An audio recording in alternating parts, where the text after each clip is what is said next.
कि आज़ादी से हमारा मतलब सिर्फ इतना नहीं है कि गोरे साहब चले जाएं और भूरे साहब बैठ के राज करें और जनता की ज़िंदगी वैसे ही बदतर ज़िंदगी में बदहाल लोग जीते। कि हमारी लड़ाई हर उस लूट से है जो एक व्यक्ति द्वारा दूसरे व्यक्ति को लूटा जाता है, एक राष्ट्र द्वारा दूसरे राष्ट्र को लूटा जाता है। के रास्ते आज़ादी हो आएगी तो समझौता होगा, गोरे साहब जाएंगे और भूरे साहब बैठ करके जनता की पीठ पर कोड़े बरसाएंगे।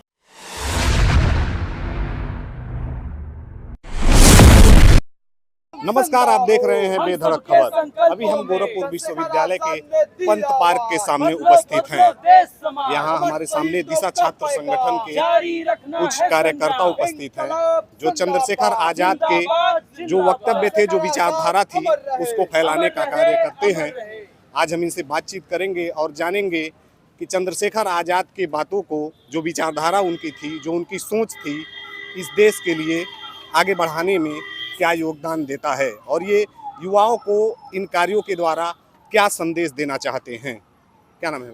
मेरा नाम आकाश है और मैं दिशा छात्र संगठन से हूँ और दिशा छात्र संगठन की तरफ से चंद्रशेखर आज़ाद को याद करते हुए पिछले एक हफ्ते से हम लोग शहीद स्मृति अभियान चला रहे हैं जी। और इसका मकसद यही है कि आज हमारे उन शहीदों के विचारों को लोगों तक पहुँचाना है, क्योंकि आमतौर पर एक बहुत बड़ी आबादी उनके बारे में यही प्रचार ही किया गया है कि चाहे भगत सिंह हो, चंद्रशेखर आज़ाद हो, राम प्रसाद बिस्मिल हो, ये सिर्फ अंग्रेज़ों से लड़ रहे थे और इनका रास्ता बम और पिस्तौल का था, यही हमें बताया जाता है। लेकिन हम लोग अगर उनके बारे में पढ़ते हैं तो पता चलता है कि HRA की जो पूरी धारा थी, पूरे क्रांतिकारी आंदोलन में, मतलब आज़ादी का जो आंदोलन चल रहा था, उसमें से सबसे उन्नत धारा थी। और उन्होंने साफ साफ तौर पर ये बात कही भी थी कि आज़ादी से हमारा मतलब सिर्फ इतना नहीं है कि गोरे साहब चले जाएँ और भूरे साहब बैठ के राज करें और जनता की ज़िंदगी वैसे ही बदतर ज़िंदगी में बदहाल लोग जीते रहे। लेकिन वो कहते थे कि हम एक ऐसा समाज बनाएंगे आज़ादी के बाद जहाँ एक इंसान दूसरे इंसान का शोषण नहीं कर पाएगा, जहाँ धर्म और जाति के नाम पर समाज में कोई बंटवारा नहीं होगा, जहाँ सबके लिए न्याय होगा, सबके लिए समान अवसर होंगे। हम एक ऐसे समाज के निर्माण के लिए संघर्ष कर रहे हैं और जब तक ये सारी चीज़ें हमारे समाज में दिक्कतें बनी रहेंगी तब तक हमारा संघर्ष जारी रहेगा। और वही संघर्ष आज हम लोग उनको याद करते हुए आज देश के नौजवानों तक उनके संदेशों को पहुंचाने का काम कर रहे हैं। क्या आपको लगता है कि चंद्रशेखर आजाद ने जो विचारधारा दी थी, जो देश को जगाने के लिए क्रांतिकारी विचारधारा और अंग्रेजों से लड़ने का जो प्रयास किया था, आज के युवाओं में उस प्रेरणा की कमी दिख रही है? जी, आज अगर देखा जाए तो आज मतलब तमाम अखबार हैं, तमाम मतलब सिलेबस भी हैं, आज हमारे क्रांतिकारियों के बारे में कहीं कोई बात नहीं होती है। अगर बातचीत भी होती है, उनके विचारों को सिर्फ बम और पिस्तौल तक ही सीमित कर दिया गया है। जबकि हमारे क्रांतिकारी, अगर उनका हम इतिहास पढ़ते हैं, HRA संगठन तब बनता है जब असहयोग आंदोलन वापस ले लिया जाता है और असहयोग आंदोलन के वापस लेने के बाद इन क्रांतिकारियों ने पूरे देश भर में एक येलो पैम्फलेट निकाला था जो पूरे देश भर में बांटा गया था, जिसमें सबसे पहली लाइन यही थी कि आज़ादी के बाद एक ऐसा समाज बने जहाँ ऊँच हो या नीच, चाहे अमीर हो या गरीब, सबके लिए समान न्याय हो, समान अवसर हो, जहाँ पर नेताओं को चुनने का अधिकार भी जनता के पास हो। अगर जनप्रतिनिधि काम ना करते हो तो उनको वापस बुला लेने का अधिकार जनता के पास हो, नहीं तो लोकतंत्र माहौल में बदल जाएगा। और आज हमारे क्रांतिकारियों ने जो अपने दौर में बातें कही थी, लिखी थी, वो इस समाज की सच्चाई का आईना बन करके हमारे सामने खड़ी है। इसलिए आज उनके विचारों की प्रासंगिकता पहले से कहीं ज़्यादा आज के समाज को है। आप बहुत अच्छी बात कर रहे हैं, लेकिन कहीं ना कहीं ये देखा जाता है कि इसी देश के कुछ युवा, एक वर्ग ऐसा है जो चंद्रशेखर आजाद, भगत सिंह, बटुकेश्वर दत्त, जो भी क्रांतिकारी लोग थे, उनके विचारों को हिंसात्मक मानता है। आप इस बारे में क्या सोचते हैं? दरअसल उनके पास जो जानकारियाँ होती हैं आज वो कहीं ना कहीं से पाते हैं और हम लोग मानते हैं हमारे क्रांतिकारी का आंदोलन का इतिहास ऐसा नहीं रहा है। भगत सिंह ने अपना खुद अपने बारे में लिखा है कि आज के नौजवानों से हम ये नहीं कहना चाहेंगे कि वे बम और पिस्तौल उठाएं, बल्कि उनके सामने उससे भी महत्वपूर्ण काम ये है कि वे क्रांति के विज्ञान का अध्ययन करें और देश के कल कारखानों, झुग्गी बस्तियों तक क्रांति के संदेश को ले जाएं। तब सच्चे मायने में आज़ादी आएगी। एक इंसान के द्वारा दूसरे इंसान का शोषण असंभव बना दिया जाएगा। ये खुद भगत सिंह ने लिखा है। क्या आपको लगता है कि आज के समय में चंद्रशेखर आजाद की जो शहीदी दिवस मनाई जाती है, जी, आप प्रयास बिल्कुल ठीक कर रहे हैं, युवाओं के बीच आप उनकी बातों को ले जा रहे हैं, लेकिन क्या आपको लग रहा है कि आज उनकी शहीदी दिवस को केवल एक दिखावा मान लिया जा रहा है? मतलब आज तमाम जगहों पर मनाया भी जाता है, तो आज उनको सिर्फ एक रस्मी तौर पे याद किया जाता है। उनके फोटो पर, मूर्तियों पर फूल माला चढ़ा दिया जाता है और बस यही होता है कि उनको एक नौजवान, बहादुर नौजवान के रूप में पेश तो किया जाता है, लेकिन उनके विचार क्या थे, उनके सपने क्या थे, इनके बारे में कहीं कोई चर्चा नहीं होती है। पूरे HRA की विरासत के बारे में कहीं कोई बात नहीं होती। इसलिए आज हम लोग मानते हैं कि उनके विचारों की प्रासंगिकता पहले से कहीं ज़्यादा आज के समाज में है। इसलिए आज हम लोग अपने क्रांतिकारियों को याद करने का मकसद सिर्फ उनको रस्मी तौर पे याद करना नहीं, बल्कि उन्होंने अपने दौर में जो संघर्ष किया था वो संघर्ष अभी रुका नहीं। इसलिए आज हम लोग उनको याद करने का मकसद उनके संघर्षों को आगे बढ़ाने के रूप में देखते हैं।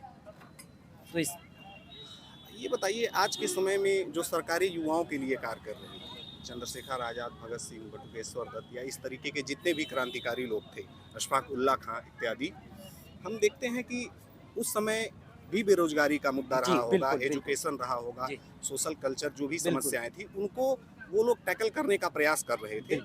आज के समय में क्या सरकारें युवाओं के बेरोजगारी के मुद्दे को, देश में जो सामाजिक पिछड़ापन है, इसके लिए क्या सरकारें उचित तौर पे काम कर पा रही हैं? देखिए, इसके लिए तो हमारे क्रांतिकारियों ने ही पहली बात कह दी थी कि आज़ादी के आंदोलन में जो नेतृत्व करने वाले लोग थे उनके बारे में लिखते हैं भगत सिंह कि अगर इनके रास्ते आज़ादी हो आएगी तो समझौता होगा, गोरे साहब जाएंगे और भूरे साहब बैठ करके जनता की पीठ पर कोड़े बरसाएंगे। और आज हमारे उन शहीदों की बात सही निकली। आज वही हमारे देश की स्थिति, इस देश में आज मतलब शिक्षा के सामने पैसों की इतनी ऊंची दीवार खड़ी कर दी गई है कि डॉक्टर, इंजीनियर बनाने का सपना है एक बहुत आबादी के लिए दूर हो चुका है। आज उनके लिए MA BA भी कराना मुश्किल है। स्कूलों और विश्वविद्यालयों की फीस इतना ज़्यादा कर दी जा रही है कि आम गरीब घर के बच्चे यहाँ आ ही नहीं सकते। रोज़गार की स्थिति ये है कि आज सारे विभाग, आज वो प्राइवेटाइजेशन उनका किया जा रहा है, जो सारी नौकरियाँ हैं वो ख़त्म कर दी जा रही हैं और जितने पेपर भी हो रहे हैं वो पेपर लीक या तो होते जा रहे हैं या भ्रष्टाचार हो जा रहा है। तो आज की जो सरकारें हैं वो युवाओं के लिए कोई काम नहीं कर रही हैं, बल्कि देश के मुट्ठी भर पूंजीपतियों के हित में काम कर रही हैं। आपका नाम भैया? धर्मराज। दिशा शासन में जुड़ा हूँ। आप भी कार्यकर्ता हैं, तो इस संबंध में आपका क्या विचार है? चंद्रशेखर आज़ाद को मतलब आज के दौर में हम लोग याद कर रहे हैं, तो हम लोग इसलिए नहीं याद कर रहे हैं कि जैसे इनकी मूर्तियों फूल और माला चढ़ाएं। जैसे आमतौर पे आज पूरे देश में जिनके बारे में प्रचार है, लोगों के बीच में छवि बनाई गई कि ये लोग केवल अंग्रेज़ों तक लड़ रहे थे। हम लोग या बातचीत लेकर जा रहे हैं, केवल इनकी लड़ाई अंग्रेज़ों तक सीमित नहीं है। भगत सिंह जब साफ साफ लिखे भी कि हमारी लड़ाई हर उस लूट से है जो एक व्यक्ति द्वारा दूसरे व्यक्ति को लूटा जाता है, एक राष्ट्र द्वारा दूसरे राष्ट्र को लूटा जाता है, और आज भी वो लूट कायम है। आप सोचिए आज पूरे देश की हालत क्या है। पूरे देश की हालत ये है कि एक बड़ी आबादी आज बेरोज़गारी में धक्के खा रहे हैं। NCRB का आंकड़ा है 1,12,000 नौजवानों ने 2023 में आत्महत्या किया। आज हमारे देश में शिक्षा पैसे के दम पे मिल रही है। यहीं बगल में गोरखपुर विश्वविद्यालय है, कम से कम यहाँ 30 से 40 कोर्स सेल्फ फाइनेंस कोर्स चलते हैं। जो सेल्फ फाइनेंस कोर्स 20,000 से फीस स्टार्ट होकर किसी का 5 लाख रुपए है, किसी का 1 लाख रुपए, किसी का 2 लाख रुपए है। इस तरह का फीस रखे जा रहे हैं तमाम सेल्फ फाइनेंस कोर्सों में। शिक्षा लगातार महंगी होती जा रही है। एक बड़ी आबादी आज शिक्षा से दूर हो रही है। महंगाई से आम जनता परेशान है। आज भी हमारे देश में लोग झुग्गी झोपड़ी फुटपाथों पर रहने के लिए मजबूर हैं। इसीलिए समाज चंद्रशेखर आज़ाद जैसे क्रांतिकारियों का समाज नहीं है, और इसी रूप में हम लोग याद कर रहे हैं इनको कि इनको याद करने का मकसद केवल हमारे लिए उनके मूर्तियों फूल माला चढ़ाना नहीं है। इनके विचारों को जनता के बीच में लेकर जाना है और आज के दौर के जो आम जनता के हक अधिकारों की लड़ाई है इसको आगे बढ़ाना है। आजकल सिलेबस बदलने का पैटर्न चल रहा है। जब से बीजेपी सरकार आई है उसने NCERT की किताबों में या सिलेबस को काफ़ी कम किया है, और NCERT की किताबों को जो व्यक्ति पढ़ाए जा रहे थे उनको निकाला जा रहा है, जैसे मुगलों का पार्ट निकाला गया है। क्या इस संबंध में जैसा कि बीजेपी राष्ट्रवाद को लेकर चलती है, तो क्या चंद्रशेखर आज़ाद को इन सिलेबस में क्या वो स्थान मिल पा रहा है जो मिलना चाहिए? मतलब देखिए, ये तो मतलब चंद्रशेखर आज़ाद को 1947 से ही, चाहे बीजेपी हो चाहे कांग्रेस हो, इन तमाम लोगों ने बाकायदे योजनाबद्ध तरीके से गायब किया। अभी आप यहाँ पर हम लोग के पुस्तक प्रदर्शनी भी लगी है, यहाँ पर हम लोग जेल नोटबुक रखे हैं। चंद्रशेखर आज़ाद, भगत सिंह जब जेल में थे तो पढ़ने के दौरान नोट्स बनाते थे। उनका जेल नोटबुक उनके शहीद होने के 63 साल बाद जाकर छपा। जी। मतलब अब इससे आप अंदाज़ा लगा सकते हैं कि सिलेबस में किस तरीके से बाकायदे योजनाबद्ध तरीके से इन क्रांतिकारियों को गायब किया गया। और आज के दौर में बीजेपी इसलिए गायब कर रही है क्योंकि बीजेपी वही लोग हैं, आरएसएस के लोग, जिन लोगों ने मुखबिरी की आज़ादी के आंदोलन में, जिन्होंने बाकायदे तमाम क्रांतिकारियों की मुखबिरी की, तमाम लोगों की मुखबिरी की। अब उनको डर है कि उनके लोगों के बारे में पहले से पढ़ाया जाता था, तो लोग अब अपने बारे में, अपने लोगों के बारे में बता रहे हैं कि अच्छे तरीके से उनको पेश कर रहे हैं कि लोग जानें।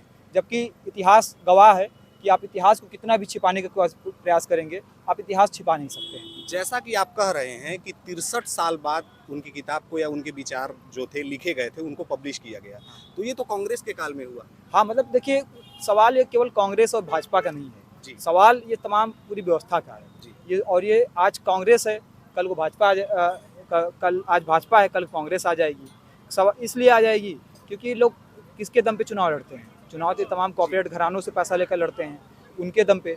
और तो इसीलिए आज कॉर्पोरेट घराने की ज़रूरत है भाजपा को, कल को ज़रूरत पड़ेगी कांग्रेस को, तो कांग्रेस को भी ला देगी।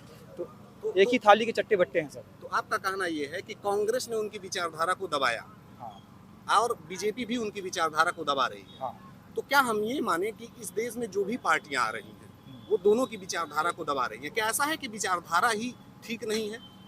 असल में विचारधारा, भगत सिंह की विचारधारा तो ठीक है, भगत सिंह की विचारधारा जनता के हितों में है जी। लेकिन जो अन्य पार्टियां हैं जी। उनके खिलाफ भगत सिंह की विचारधारा जाती है, इसलिए वो चाहते हैं कि लोग उनके विचारों को न जानें। यानी आपके कहने का मतलब है कि जो भगत सिंह की विचारधारा, जो चंद्रशेखर आजाद की विचारधारा है, वो देश के हित में, जनता के हित में तो है, हाँ। लेकिन जो पार्टियां हैं, सरकारें हैं, उनके हित में नहीं। हाँ। आपका नाम भैया? मैं आदेश दिशा छात्र संगठन से जुड़ा हूँ। आप क्या सोचते हैं इस बारे में? जी बिल्कुल, भगत सिंह की विचारधारा खतरनाक है इनके लिए, क्योंकि जब वो ये कहते हैं कि किसी एक व्यक्ति के द्वारा दूसरे व्यक्ति का शोषण ना हो, तो सीधा बात पूंजीवाद पे आ जाती है कि आप कैसे मुनाफाखोरी करते हैं। जैसे भाजपा सरकार इस समय हर चीज़ का प्राइवेटाइजेशन कर रही है, रेलवे में भी इतने ज़्यादा ऐड आ रहे हैं, आप देख लेंगे, प्लेटफॉर्म वगैरह तो वो बेच ही देंगे आपके सामने। ये जो विजुअल कचरा जिसको बोलते हैं, हर चीज़ को बेचने का कार्यक्रम, तो प्राइवेटाइजेशन ये पूंजीवाद की है एक निशानी है। और भगत सिंह इसी पूंजीवाद के खिलाफ थे, तो सबसे पहला तो उनका ये कार्यक्रम बनता था कि अंग्रेज़ों के खिलाफ हो, तो उसी चीज़ का इस्तेमाल ये लोग ये करके बोलते हैं कि वो राष्ट्रवादी थे, या वो उनका जो विचारधारा था वो नहीं था, वो राष्ट्रवादी एक अपनी उनको राइट विंग दिखाने का प्रयास करते हैं। जबकि हम भगत सिंह को असल में पढ़ेंगे तो पता चलेगा कि भगत सिंह असल में लोगों की बात करते थे। अभी आपने थोड़ी देर पहले सवाल पूछा क्या विचारधारा गलत थी? विचारधारा, अगर कोई व्यक्ति यह कहता है कि हम शोषण नहीं होने देंगे, तो जाहिर तौर पर विचारधारा उनकी सही है। और अगर कोई पार्टी उनका विरोध करती है, चाहे कांग्रेस हो चाहे भाजपा हो, जाहिर तौर पर वो अगर शोषण करना चाहती है तो उन्हें यह विचारधारा गलत बिल्कुल लगेगी। आप यहाँ पे काफ़ी छात्र देख रहे हैं, आ रहे हैं, आप बातचीत भी करते होंगे, तो आप छात्रों से क्या अपील करना चाहेंगे?